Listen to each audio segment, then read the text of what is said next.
the last 20 years of my life, I saw you over and over and over again because Fun with Dick and Jay became one of those movies that I just put in the background and I'm cleaning.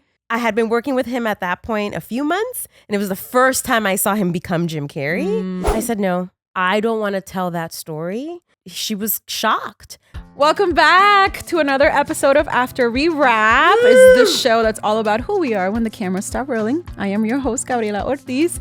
And tonight, or I say tonight because we're filming and it's the evening. You guys, you've seen her in so many incredible projects. Grey's Anatomies, Reckoning, and my personal favorite comedy, Fun with Dick and Jane, celebrating its 20th anniversary. Ladies and gentlemen, Gloria Garayua. Yeah! Hi, Gabby. Thanks for having me on your show. Oh my God. Thank you for being here. Hi, Kyle. Bruce. How's it going? The dog. So I was in the pre-banter. I mentioned, how I saw you in the picket line during the strike. And literally I was with Jana, crossing the street.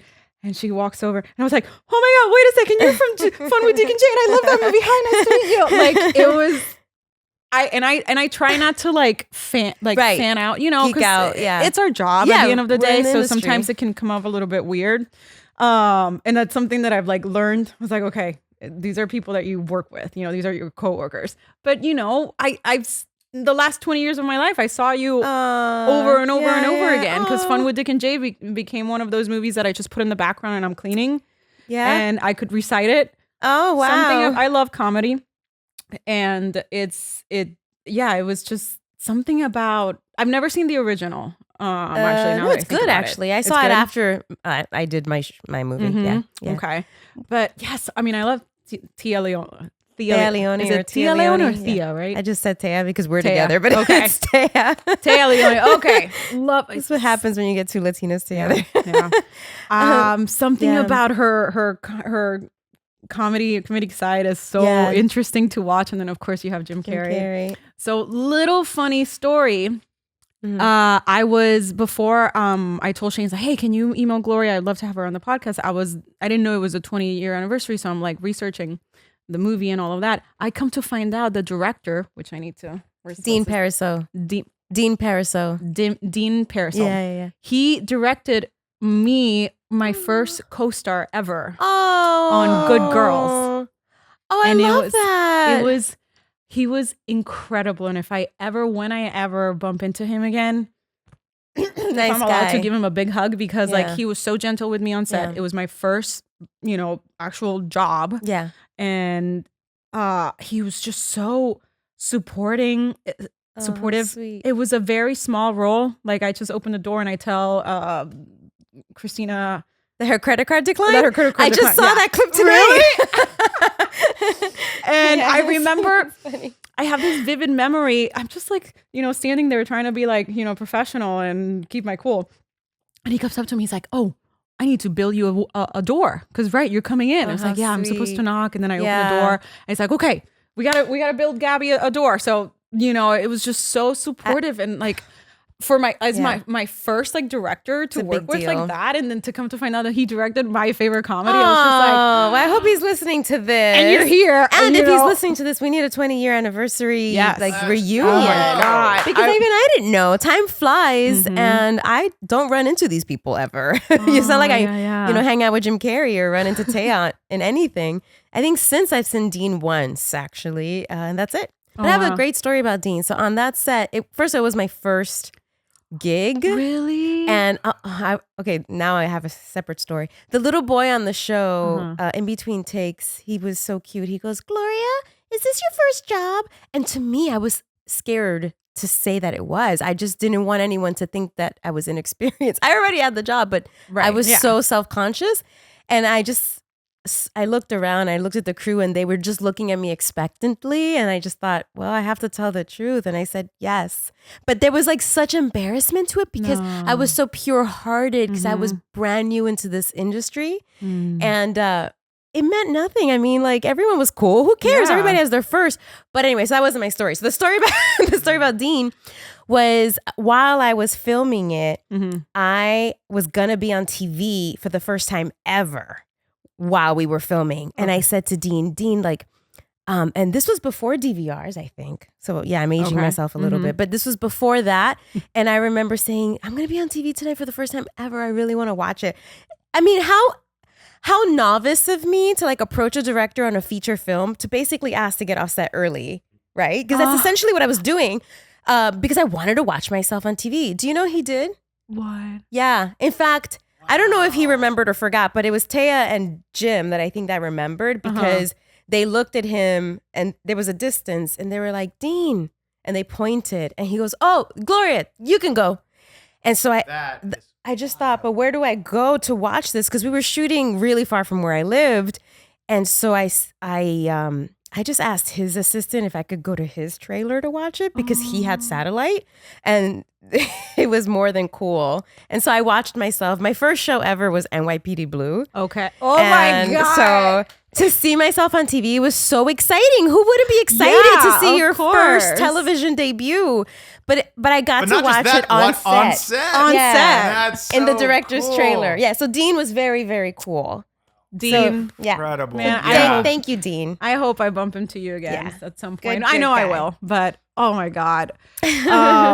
So how, I mean, obviously the question here is how was it working with Jim Carrey and Tia Leone? Yeah. Right? It's not Tia this whole time. I think it's Tia. I just said Taya because we're hanging out. Taya. Tia Leone? Okay. I mean, God, I should know how to pronounce her name. I Well, this, worked I mean, with her, but this was a long don't- time ago. So I don't think I've never seen like an interview or so I've never heard somebody Taya Leone. say Tia her name Leone. out loud. Yeah. It might be Tia. Did you say it was Tia?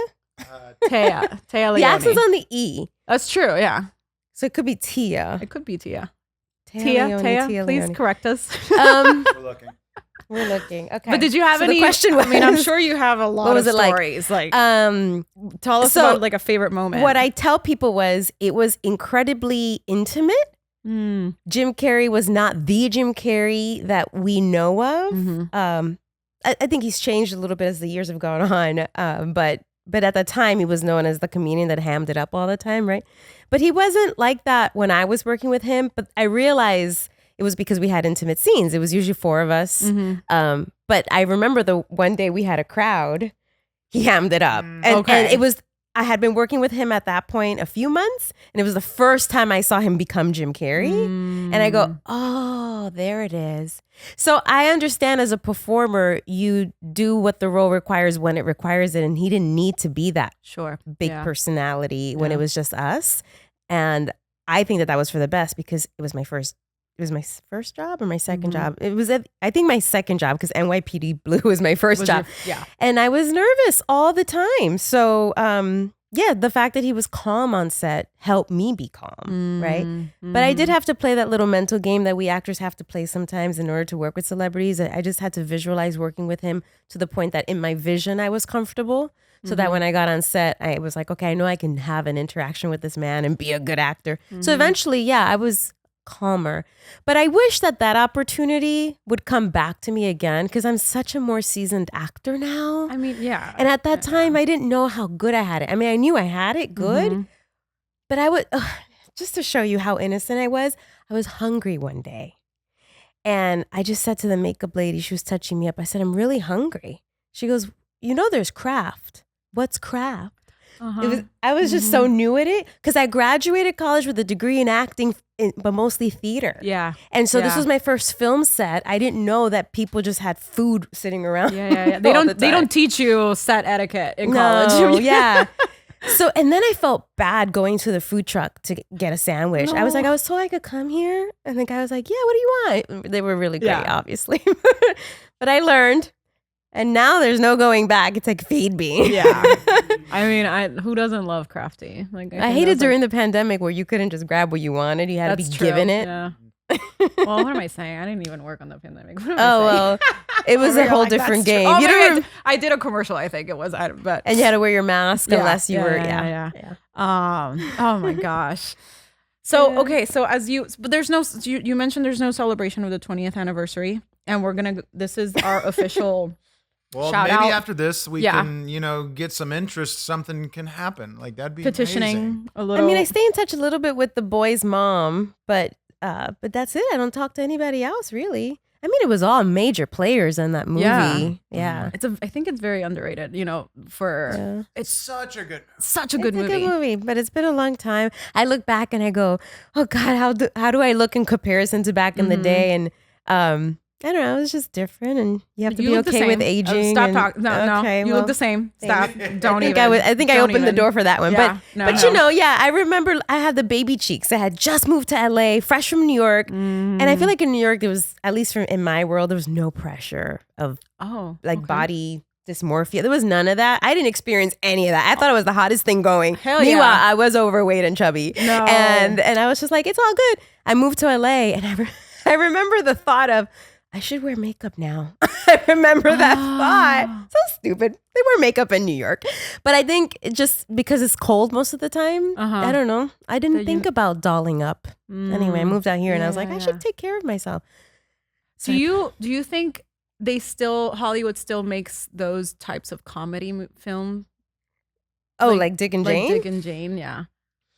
Well, that was... I cannot remember. We filmed in 2004. It premiered in 2005, and then we had the recession in 2008. Okay, yeah. And then it had been a while before those big multi-million-dollar movies came back. And it's ebbed and flowed over the years, right? Because we've had, I feel like we've been stilted the last few years with obviously COVID, and then we had the strike. And I mean, they're around, obviously, the huge movies, but I feel like more than not are the more micro-budget ones, or and it's funny because if you go on IMDb Pro to see how much money they threw into a movie, even indies still need a lot of money to get done. Yeah. It's just, there's too much to pay for to make a movie. No wonder it's so hard for people to make films. Yeah. Anyway, that's a but different... it's just, there's like a good feeling about the films that we grew up watching, from the 90s all the way to like the early 2000s. And then I guess there was a shift. Obviously, Netflix and streaming changed the whole scene Gamut, of Hollywood. But I think that's why I watched these movies. Like when I'm talking about these movies, I mean like early 90s, because it's a nostalgic feeling, and it's a reminder to, at least to me, a reminder of why I like this job. Yeah, good. Because we need those reminders every now and then. Because I wanted to do what those people are doing. Okay, I'm doing it now. Okay, but it's a little bit different now, but or just for inspiration, Or right? for inspiration, exactly. Yeah. What do you think has changed in Hollywood regarding cultural representation and opportunities for Latinas? Oh, sidetracked. Okay. Oh yeah. Let's go right to a different question.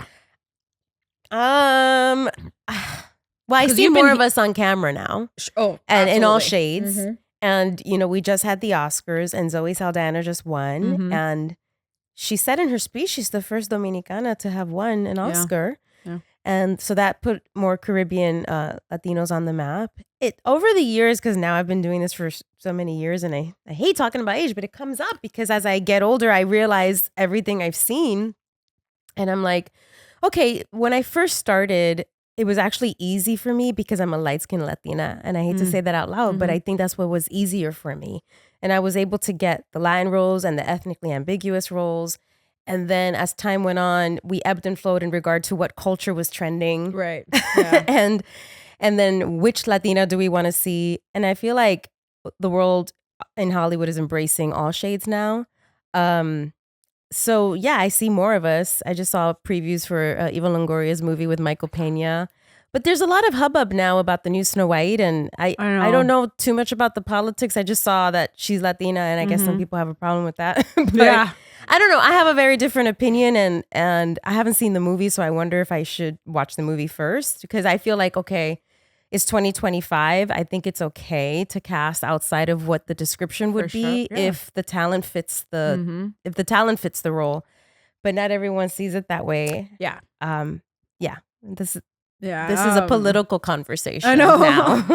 Well, I mean, I just learned because we talked about Snow White a couple episodes ago, where I'm a huge Disney fan, and that's the studios I want to work for. And so I'm also huge, I grew up watching Disney. I know everything about Disney. It's my happy place. And I learned that after West Side Story, Rachel Zegler got the job offer, the role of Snow White, because Steven Spielberg was like, Disney, I found your Snow White. So when she talks about it, it's like, oh, after West Side, boom, straight into Snow White. And the vision for Disney was to give it a little bit more of a updated twist, not the princess that needs rescue, but more of becoming the leader of her kingdom. And then at the time, I think there was like a lot of bad press because of West Side Story. The male lead had like something going on, so there was like bad juju on Rachel, I think. Okay. That's why everyone was like, oh, where? I mean, I don't know. There was probably something else for sure that I don't know. But I'm excited to see. I haven't seen it either.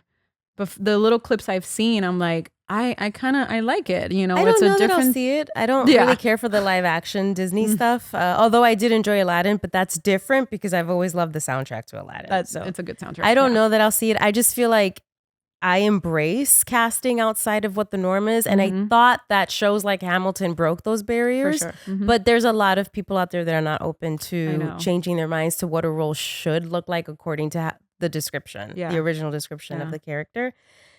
I don't know. I'm more open-minded than all that. I'm not that bothered by it. Yeah, exactly. Yeah. And that's how we all should feel.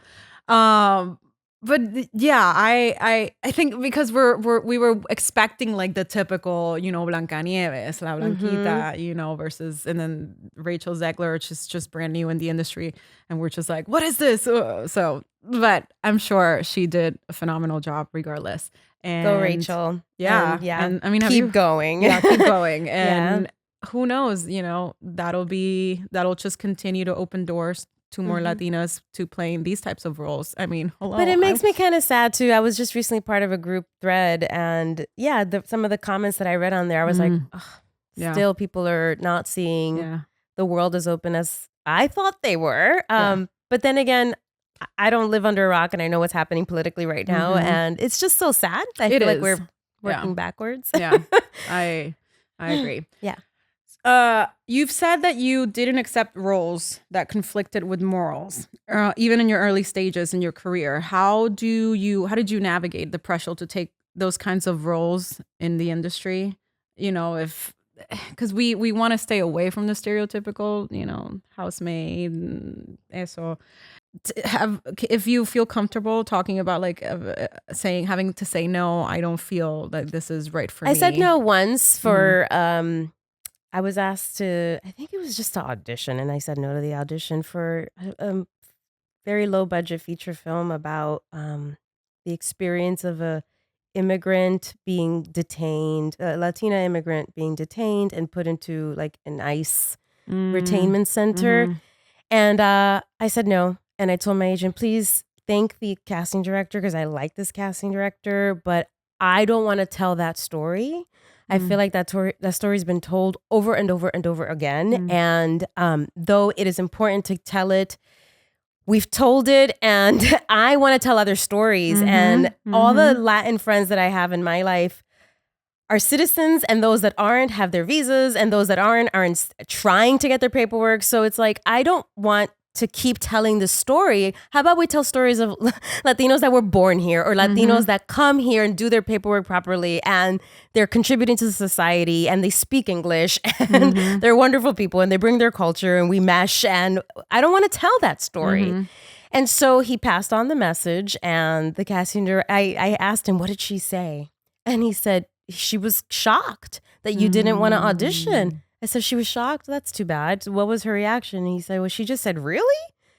And I thought, well, that's too bad. And I've never auditioned for her again. I am not sad about it. I am not sad about it. There are so many casting directors. And if that's the reason I haven't seen her again, who cares? That's her bad. Because there's plenty of talent in this body. And if that's the only thing she saw, then I'll take this talent elsewhere. Thank you very much. So it's okay.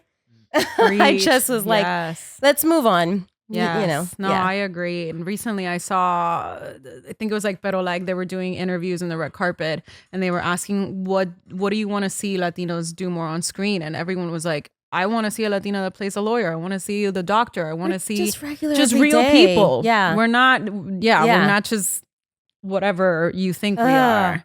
Well, before I even said no, I called a few girlfriends and I said, hey, can I ask you a question? I was asked to audition for this thing. This is the storyline. Would you see that movie? Across the board, all no's. And I probably asked 10 girlfriends from all different ancestry. I mean, everybody born in the United States, but everybody from different roots. And I was like, I don't want to see that movie.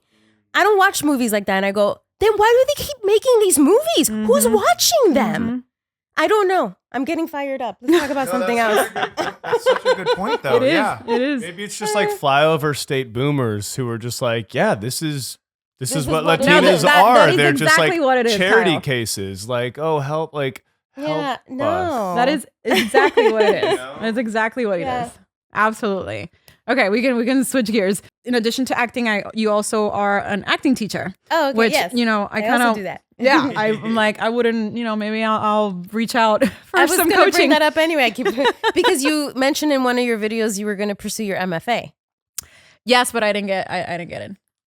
Oh, okay. Well, I auditioned. Okay, And okay. didn't get invited Okay. to the callback, which is fine because it was gonna be a 3-year program, Monday through Friday, 10 to 10. So it was one of those things that I'm not gonna be able to work for 3 years. What? No. And like it was there are other ways to get your MFA. okay. I mean, you were pursuing it specifically in the arts, but well, you could do online. It depends what field you want to get into. You don't. Were you going to pursue acting? Yeah, I wanted to do more. My opinion is do something else I because agree. you already act. I agree. The only reason why I thought about, I considered it is, well, one, I come from a family who's all about education. They all have, I'm very lucky. We have doctors, we have, teachers. So education is really important in my family. And sometimes I kind of want to keep that tradition. Yeah. So if the opportunity of getting my master's, if I have the opportunity, hell yeah, I'll do it. My family's going to be really proud. And literally when I was telling everyone in my family that I was going to go audition for the MFA, they were all like, yes, we're so happy. And I was like, of course. Good. But they were, regardless, they were still very supportive that I didn't get in, which is fine.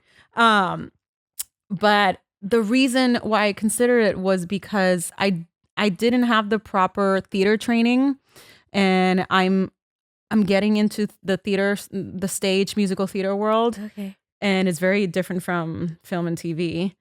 So I have like it just feels like a hole where I don't have the training on how to be on stage, let alone audition maybe for musicals. So I just wanted to get better. I always want to get better. Well, yeah, I advocate for that. Yeah. So that was in the back of my mind, and then the tuition was free too. So I'm interested to hear though why you think that she might benefit taking it in a different category of an MFA. One of my friends just got her master's, and I'd have to ask her specifically what she got it in, but I think it's in fine arts, and she wasn't pursuing acting. So there's other paths that you can take. Yeah. But so I'm glad we're talking about this because so I just started teaching higher education.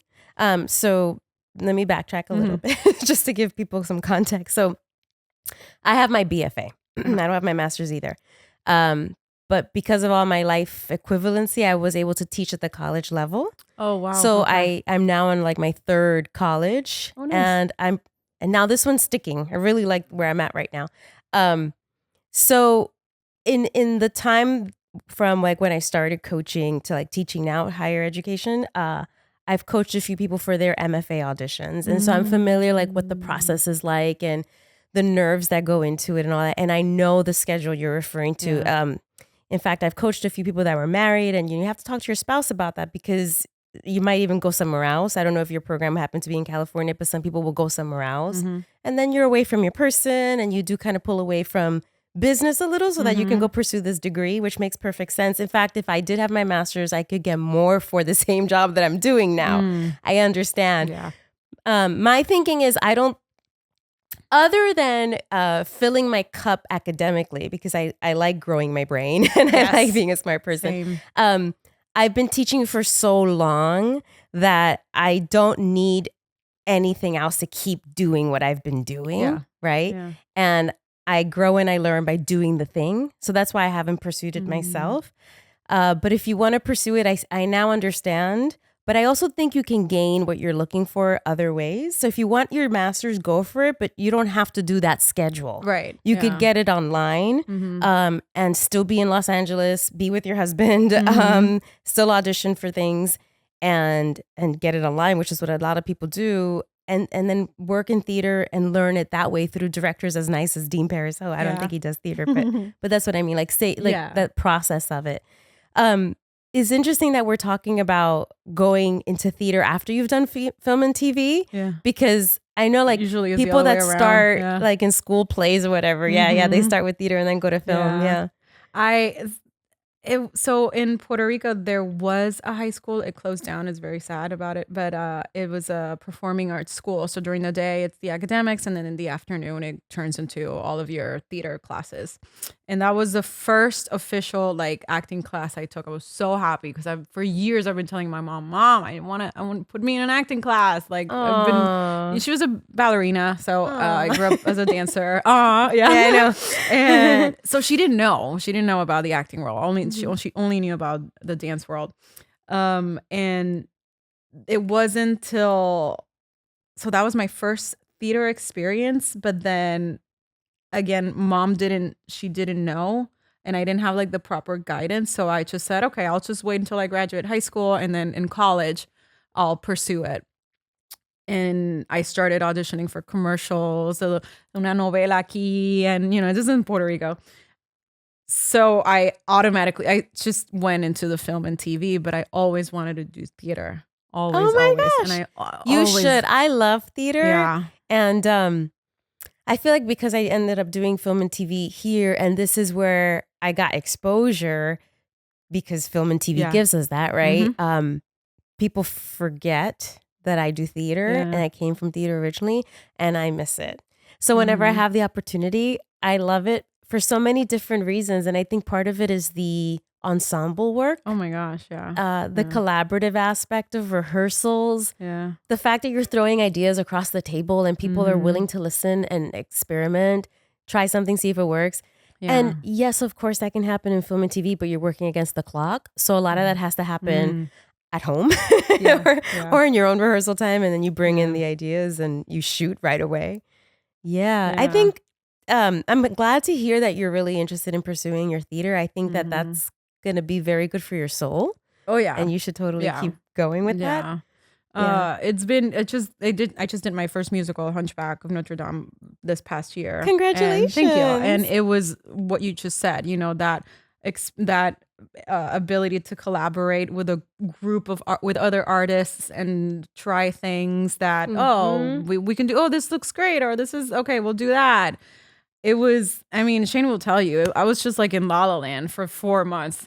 I was like in heaven. Every single night after rehearsal, I would come home with my smile from one ear to the other. That's opening important. night, closing night, I was a mess, because I was like, no, it's over. But the bond and the friendships will last a lifetime. Oh, yes. Yeah. Yeah. And it's different. I've been here this is going to be 21 years that I've been here. I cannot say the same from film and TV. I never created that bond with anyone really on set. But when you do theater, you get that bond. And even auditioning, I noticed too, when I go in person for tapes, for film and TV, we're taping a lot more now, but for theater, it's so different. It feels like a more supportive space. Oh, like, yeah. in the sense I can of, totally see that. Yeah. Like, it's like, who are you? Tell us about you. What piece did you bring? What song did you bring? Okay, that was great. Hey, there's a support system from the table to the artist that we don't necessarily get that for Not film always. and TV. Some casting directors will be yeah. really sweet and Sometimes. open, but yeah. And theater, that was when I remember the first theater, what was it? Musical theater show. On Your Feet, I think it was. Oh, the Gloria Estefan musical? Because this was before COVID, literally right before COVID. I went in, and this was in Atlanta. Obviously, it didn't happen because the lockdown happened. But the audition, that was the first time that I was like, that I auditioned for a musical, and that I felt, one, that I was prepared to, that I just didn't show up and be like, yeah, I'll just wing it. No, don't do that. Don't do that. Yeah. And in that moment, I was like, that was so wholesome. Like everyone was so so glad. supportive. We're bopping our heads, we're dancing, we're singing, we're having fun with the scene. You know, and I can't speak for every casting director, but last year, I won't say the name just in case, but a casting director asked me to assist her, and I did, and it was fabulous. The whole experience was wonderful. Oh, yeah. But it was so nice to see the conversations that were happening behind closed doors. She was like, we must support them. And I thought, I'm glad that there are casting people like her saying this. She said, because we don't know how long they prepared. Yeah. We don't know how far their drive was. We don't know what they went through to get here, what they changed in their schedule, which is all accurate. Yes. We do go through this Yeah. and we feel so underappreciated because of this. But she acknowledged its existence, and she said, when they come into my room, she's like, I don't care how other CDs do it, but when they come into my room, they have to feel loved. I want them to leave here feeling like they had a good audition, whether or not they get the part. And this was about 10 to 15 years after my first audition for this woman. And the only reason I said yes to assisting her was because I never forgot how I felt in the room with her all those years ago. It was that warm, comfy feeling of, like, she got up from behind the table and hugged me. I mean, What? no one does that. And I was like, oh my God. She goes, how are you? I'm so glad you're here. So you already feel good. And she goes from behind and sits down. And she's, okay, whenever you're ready. And then they give you a little feedback in the room. Try it a little more subtle, try it a little more exaggerated, whatever it is. And you're like, okay, we're working together now. Yes. Finally, someone's Yes. giving me some direction, as opposed to, I often say people expect us to be, remember those little monkeys, you wind them up in the back and they have the symbols? People expect us to be performing monkeys. And I'm like, no, there's a warm-up process to all of this. Yeah. We are obviously opening up our hearts and being vulnerable. And then we sing high notes and we bleed our emotions out, and then we go home and never hear from them again. Yeah. A quick side note, I had a friend staying with me about 2 years ago, and every time I had to do a voiceover audition, I would say to him, okay, be quiet, I have to go into the closet and do this audition real quick. And I was doing so many of these while he was there. He said to me at one point, hey, with all these auditions you've been doing, maybe now you can buy that new computer you've been talking about. And it just confused me, and I go, okay. And anyway, time passed. And finally it dawned on me that he thought we got paid for our auditions. And so I said, oh, wait. I finally get what you're saying. Do you think I get paid for all the time I'm in there? And he goes, yeah, you don't? I go, no. He goes, but you're always in the closet. I go, I know. I'm always in the closet doing my voiceover auditions. He goes, they don't pay you for your time? I go, no, it's a tryout. It's not how it works. And even as I said the words, I thought, why don't we get paid for our auditions? Well, my agent said, you know, if you got paid for your auditions, you'd get less of them. And so you got to consider that. They'd be more selective with who they bring in. And I go, you know what? I think at this stage, I feel pretty confident that I might not have as many as I did, but I'd have quality ones and just really good ones that I want to audition for. And then I feel like the time I invested in it is worth it. I don't know. It's not that it's not worth it. It's just we really do put so many hours into one audition, and we might not get it. I had a friend who said, what was it? I taped I had nothing going on the day, and I had to, was it tape an audition or go in person? I can't remember. That's all I had, just the audition. And it was a whole day thing, right? It's a whole day thing. Yeah. Oh, and I was scheduled to work, and I called out at work because I was like, no, I need to be at the audition. It wasn't my best. My nerves got to me, which is something that I'm working on. And I was like venting. I was like, oh, I should have gone to work, blah, blah, blah. And my friend said, you did go to work. I was like, I love that your friend said that to you. I did go to work. That's didn't why you get paid. I know. Okay. Yeah, I know. I know. It's so true. The things we have to do. Yeah. But looking back at your early days in the industry, what advice would you give to the younger version of yourself when you were just starting out? I wish I was kinder to myself. So I think I would probably say, stop crying so much. You're wasting your life with tears. I cry less now unless I have to for what we do. But I cry less now on purpose because as I look back, I I remember the tears. And I'm like, why do I remember the tears? And it's because we remember things that we attach emotion to. Yeah. And when we cry or sob, there's so much emotion, such pain. We remember that. And I don't want to remember that. I remember the happy times. And I don't want to get older than I need to, faster than I need to. So I need to be as joyful as I can for the rest of my life, right? So I want to live a good life and cry if something makes me cry, but as opposed to like letting that be my automatic response. And I remember always crying. I was just always crying because I think when I moved here, I was lonely and there just wasn't, there was work, but I didn't have a guidance system. I think I found success early on, but I was kind of fed to the wolves because there was just no one to explain to me. Like when I booked Fun with Dick and Jane, for example, there was no one to hold my hand to say, you know, I know you're meeting all these big celebrities and a lot of people would love to be in your shoes, but no one talks about the fear or the intimidation or the self-doubts that come upon you and just Imposter going home not syndrome, feeling good about your work. And, you know, it's just early on in your career, you don't know anything. I didn't know I could even eat Kraft. I mean, how innocent was that, right? Yeah. Just little things. Anyway, so I would tell the younger self to just be nicer to myself. And that something I recently heard is if it's not going to matter in 5 years, then how much should it matter? So I wish I could say that to my younger self because now it's 21 years almost that I've been in Los Angeles and like all those little things I cried about, what the heck were they? They don't mean anything now. So yeah, I would just say chill out. I get that. I you know, it's it sounds a little hippy dippy and spiritual, but like I'm a firm believer. Like when we speak, everybody always is like, "What would you say to your younger self?" Like I think there's a part of that version that's still in you that's listening. Oh yeah. So I think it's important to talk to that Yeah. part of you that still exists. Yeah, You know, that's a very good point.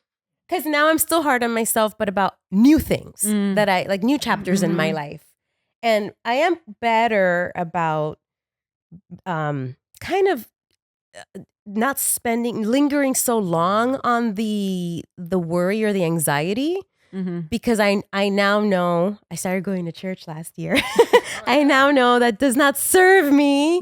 So I try to let go of the anxiety a lot faster. Yeah. And just sit in peace knowing everything is going to work out. We're not lazy. We do what we need to do to put things into place, but we don't have control of everything. Yeah.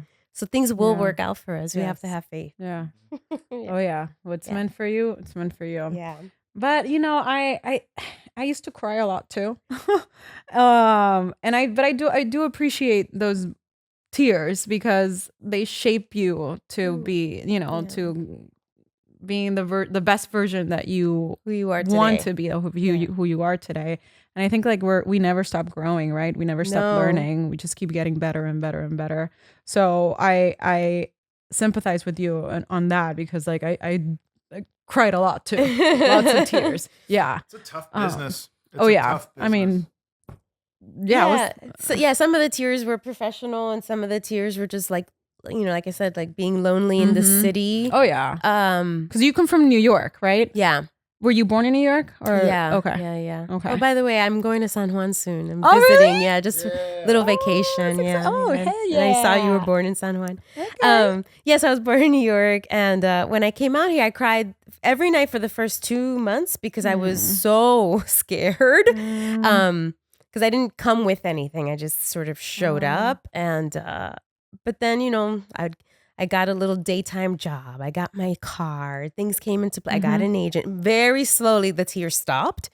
But there was just so much fear. Yeah. You know? You came here by yourself from New York City? Yeah. I auditioned for a play while I was still living in New York. But the play was in San Diego. Okay. And I got the play and I thought, well, let me just kind of pack my bags and Oh, yeah. see if I can just make it in LA for a little while. And that was the plan. And it was just hard at first. Yeah. Yeah. I moved by myself to Atlanta too. So like, Oh, you did? to Yeah, you. you Yeah. mentioned Atlanta earlier. so because how I got to the United States was I did an internship with Disney theme park in Orlando, and by the time the internship ended, I thought, well, I'm gonna pursue Hollywood anyways, you know, film and TV. So let me just stay. And I stayed. Luckily, I had family. Finished college. I wanted to get that out of the way. And by that time, I was auditioning a lot. I was driving a lot to Atlanta. So I was like, okay, because, you know, the market was growing there. And so I said, all right, I'm going to pack my bags and go to Atlanta. So I got myself on a little U-Haul to a callback. Like the day I moved to Atlanta, I was going to a callback. So I show up with this big U-Haul truck to the casting. Are you kidding? Yeah. And it was in like a little hill area. So I'm like driving this U-Haul. It's like, oh my God, this is so embarrassing. I hope nobody's watching. And then I just hop out of the U-Haul. Just like, I'm here. Go straight to the callback. And then back driving to my first Atlanta apartment. Wow, it takes nerves to. Oh my to God, do that. yeah. Just saying, I drove a U-Haul from Orlando to Atlanta straight by to myself. Not even like let me relax and unload. Like no. Yeah, straight to work, literally. So yep, hell yeah, we do what we have Look to at do. Us. We do. Yeah. That's, you know, I love that about Latinas in general too, that we are so fierce and we will go for it no matter what. Do you think you have another move in you? Well, I don't. That's a good question. I don't know. I've always wanted to be in Los Angeles. Like so this could be your forever home. I think, and maybe you just travel for work or. Yeah, I mean, my dream honestly would be live in Puerto Rico full time, have my home there, and I'm home, and then come work. Oh, I like. But you know, to get there, I'm gonna have to be here for a little bit to you know, set a foundation, and then that I can get to a point where I can live in my island. Yeah. And then of course Shane's gonna be here because he's like, I'll go visit. Were you raised here? Florida. Okay, what part? Central. Okay. Mm-hmm. Yeah, so I was like, okay, babe, we'll have a home in PR, and I want homes in all different places. Well, all your places so far have been hot places: Puerto Rico, Florida, California. Yeah. I'm not. No one's saying anything about winter weather. I don't thrive in the cold. Yeah, I don't blame you. It's scary, like to drive over black ice and then skid, and it happens all the time. So. Yeah, no, I don't like the cold. I like it here. It took a long time for me to like LA, but I love it here. Yeah. I don't know that I'll stay forever. I think I have one more move in me. Where would you go? I'm gonna let that be determined by God. I don't know. Yeah. I am so open to going to another country. I'm open to just going to another state. Mm-hmm. I would prefer be driven by my career as opposed to me just willy-nilly picking a place. Mm-hmm. Hawaii sounds nice. I know, actually. Right? But you know, I often think about Puerto Rico too, and mostly because my mother's getting older and her family's in Ponce. Oh, okay. But I think because she's getting older and all of her medical things are in New York, it's really scary for an older person to leave their doctors. Mm-hmm. Mm-hmm. And so I acknowledge that, and I don't want to just tear her out of that environment and go live in Puerto Rico with your family. The family is not going to be able to take care of her in a need of if she needs her doctor, right? So I'm like, I don't know what to do. So that would be the one thing. It's tricky. The medical field in Puerto Rico right now is very limited. And a lot of families are leaving the island because we're not getting the necessities right away. Yeah, I hear you have to wait a long time for your appointments. Yeah. Oh my God. Yeah. It's ridiculous. Yeah. It's bad. But we'll talk about that. Yeah. That'll be another episode. Okay. Yeah. So the way it stands now, like I think to myself, I'd love to buy a condo, maybe not a house, but like a condo in San Juan, just so that there's a family vacation spot, but also I deserve a family vacation spot. Oh, yeah. And maybe I could rent it out in between. Yeah, you do a little Airbnb. Exactly. Get some money in. Yeah, that sounds like a good idea. Yeah. Anyway. It's exciting. Something else I wanted to talk about. I noticed you had Reckoning up there. Uh-huh. And, you know, we've gone back to the days where they're dropping episodes one a week. Uh-huh. Have you noticed that? Yes. And so you can't binge a show that you love. I know. I actually wish that happened when Reckoning came out. Because Reckoning came out during the pandemic. And I remember when it came out, I announced it on my Instagram and Facebook, and my friends would write, I binged it this weekend. I never thought my reaction would be sorrow. Because after 4 months of filming and working so hard on 10 episodes, to hear that someone very dismissively binged my show in 2 days, moving on to the next thing. So I'm glad that we moved back to the old way of network television when you drop something once a week and you make people wait. And then those 7 days in between episodes, there's buzz and people are talking and there's publicity. But yeah, so I really feel like that show that I did could have gotten me way further in my career if it wasn't bingeable. I think it's worth even the deeper discussion of how it actually is better for culture. I think it's actually better for like humans' brains. I think it's better for the business. I think that we should recondition people to be patient with content, because this impatience of content, I think, is a part of the thing that's killing the business. No, I shouldn't say killing. That's very extreme. But do you get what I'm saying? It's not helping, it's hurting. It's the unaliving the business. It's What?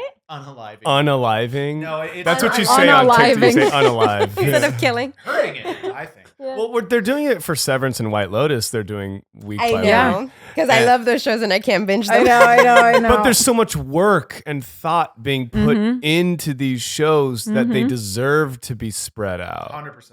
instead of just bleh. Leave that for social media, just like binge. And it's the first time I ever booked a series regular that stuck. I had gotten 2 series regulars before that. One, we shot the pilot and the pilot went nowhere. Like it wasn't even shown. And then I shot another pilot and that one was exciting, audience and everything. But then we didn't get picked up. And then, and those were comedies. And then I get this drama and that's more of my sweet spot anyway. So I was like, oh, finally 10 episodes, series regular and all of them. Like 10 episodes, how did they call it? Like pre-order? Like they were just all 10 were automatically ordered. I don't know how to say that, but anyway. So I was like, I have 10 and then hopefully it'll do well. Hopefully there'll be a season 2.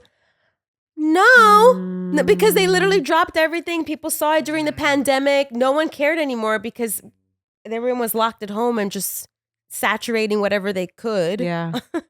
And it really could have moved the needle forward for me. And so I wanted to comment when I saw Reckoning on your notes. I was like, Reckoning has a beautiful spot in my heart, but also a sad spot. Yeah. I'm glad you brought that up. Like that's something that people aren't talking enough about, I think. Yeah. Binge culture and how it affects the business. And that was so I booked that in 2020. Wait, sorry, no, 2018. And if you think about it, our business is still finding its footing. I mean, we kind of started to recover from COVID. And then the strike happened. Yeah. And then, I don't know about you, but it's slow out there. Oh my God. And I'm trying, like, I haven't auditioned since December. So it's slow out there. Yeah. I had this conversation with my agent and manager, but then I'm also trying to encourage my students and I'm just explaining it's just the timing. So, you do what you can to stay afloat. I mean, you've got your podcast and I teach. That's my side hustle. And I love that because it keeps me active and I'm engaging my mind and my heart in the things that I love. I mean, for me, it's been musical theater / theater. Like I'm just, anytime I see an audition open call, I'll go. I have so much respect for that. I went to see Rent last night. I've seen Rent many times. El Camino College is having Rent right now. So it's a community college, but it was fantastic. And it just reminded me of like how amazing musical theater is. Oh yeah. I saw Spelling Bee last night at Wisteria Theater. It's a new theater in Burbank. So good. You mean Putnam Counting? That that one. Yeah, I've never seen it. Didn't even know about it until a friend of mine was like, I've never seen it, but I've heard cute. good things. It's such a cute show. Very energetic. So yeah, I love that we have a love for theater and appreciation for theater. Yeah. It's important. And I understand theater can't pay as much as TV and film because they just don't make the money in the ticket sales. But it's important for us to not lose touch with the arts. I feel like we don't have a national theater in the United States. Am I wrong? I feel like every country has a national theater, but us. I think it's called the executive branch. The Kennedy Center is supposed to be our national theater, I think. I don't know. I thought about that too and was like, wait a second. And that's really sad. And then always, whenever there's budget cuts, it's always the arts that go first. Always. Always. That is, I hate that. My mom's in education and every time she tries to pitch the government a new program, it's like the first thing that gets cut. Oh yeah. Because they don't think it's important. And yet you need left brain, right brain stimulation. Yeah. I wanted to ask you, what has been your favorite role to play in your career so far, if there is one, or is it not are you still looking for I it? wish I prepped for this. Okay, hold on. So I want to say the one that comes to mind because it's the one I mostly tell people, but I'm sure there's another one too. I'd have to think about it. Okay, so Stanley Tucci is like this amazing actor, and I used to have a crush on him. And many years ago, I just booked this guest star where I played a blind woman. And he was the doctor that operated on me that actually caused my blindness. And so I had in the episode gone for a follow-up, and because I couldn't see him, I asked for permission to touch his face. So I got to touch Stanley Tucci's face, and I had a crush on him at the time, and I just thought, this is awesome. And this was prior to COVID. I was like, I'll make sure I wash my hands. I'm respectful. But I was like, I'm touching Stanley Tucci. Anyway, I guess the next second best one would be The Reckoning, because we shot in Australia, and even though the show was supposed to be a California show, so many locations in Australia totally fit for California. So I was on location for 4 months. Who doesn't love that, right? And days that I wasn't on set, I was frolicking about and just really enjoying my time. What part of Australia did you shoot? I went to Sydney for 4 months, but any weekend I was out and about. So Australia has 7 states. I saw 5. Oh, wow. So that's a big deal. Wow. Yeah. The only one I didn't go to is Tasmania. And then I didn't go to the northern, I forget what it's called, Northern Territory, I think it's called. Okay. I didn't go there. But I went to Melbourne, I went to Adelaide and Perth, and Where did Brisbane. you go, babe? Yeah. And I went Okay. to Brisbane, Okay. yeah. It's a long flight. And you know what? When I travel, and I've traveled a little bit internationally, what I find brings me friends, because, I travel a lot by myself, or at least I used to, salsa dancing.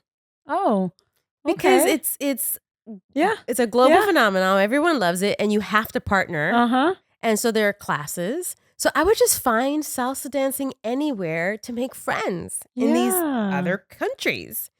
And that and wine tasting, because you sit there and you have a flight of wine and you make conversation with whoever you're with. So I've never felt alone in traveling. You got to keep your wits about you, of course. But I'm a New Yorker, so I got that. I've lost my edge a little bit for sure. I've softened up here in California. Oh, yeah? I never got into the smoothies, but the yoga, the meditation. I've gotten into the smoothie. This acai bowl. What is it now? like The acai bowls, ear one? What's that? Air one. I see everyone with their little. Air one spelled backwards is nowhere? I didn't know that. I didn't think about that. Do you think that was done on purpose? Probably. Yeah, I had to. Yeah. Because why would Let's open a supermarket and call it I met nowhere, the woman but that backwards. opened it. I don't know her well. I just Really? met her. Yeah. I met the founder. Okay. But she's loaded. Yeah, I think she is, but I don't know her very well. Anyway. Well, Yes. we are approaching the end of our Oh, episode, what? and I'm sad because I feel like we could talk here Let's for do hours. part Do it B. again. Yeah. Have you back. Definitely. Yeah, We'll talk about other things. for Sounds sure. good. Yes, yes. But we asked this question. It's so silly to all of our I guests. should have prepped for this. No. So if you were stuck in a deserted island, what are 3 things that you would bring with you? I wanted to keep this clean, but I was going I to say know. probably bring a sex toy. But yes. Second person to say Yes. I'm the second person to say that? We just Oh my had God. the first one. Don't show this to my mom or my church, but Those are the If I'm first people I'm going alone, to send it to. yeah. right? What else are you gonna do? I guess some tool to help me do some. I'd have to learn how to use it, but some kind of tool, a metal tool, A metal not like a screwdriver, something sharp. To the fire. shovel, A machete. maybe? A shovel. A machete. Machete would be good. Box of tools. Yeah. Okay, a box. But you said 3 things. I feel like that's cheating. Nah, we'll take it. And then I would say some rum. All right. Okay. Yeah. All right. Living that pirate life. Yep. Yes. Yep. I Yep. love it. Yes. So Gloria, where can we find you on socials? And if there are any young actors out there that would love to find an acting coach, Yeah. where Good can they idea. find you? Okay, Gloria Garayua on Instagram. Garayua is Garayua. And then I put my email out there if you want private lessons, GloriaGarayua@gmail. Right now I'm teaching at El Camino College, so you can find me there. Sign up for 114 or 214. Ooh, okay. And yeah, that's it. Yay! Well, a few things before we wrap up. Follow me at Gabby Gabs on Instagram. Check out my single Deep End by Carmen G's, my alter ego name. Available now on Apple Music, Spotify, and all the other platforms. And pick up your apparel at afterweshop.com. Lastly, give a special shout out to our after party over our Patreon, both VIP and Backstage Pass. You can join the party now at patreon.com/afterrewrapshow. Gloria, thank you so much. you, Gabby. I mean, it's an Appreciate honor it, having you. guys. Please come back. Gloria Garayua, everyone. Thank Yes, you. thank you. Thank you so much. We'll see you next time. See you next time.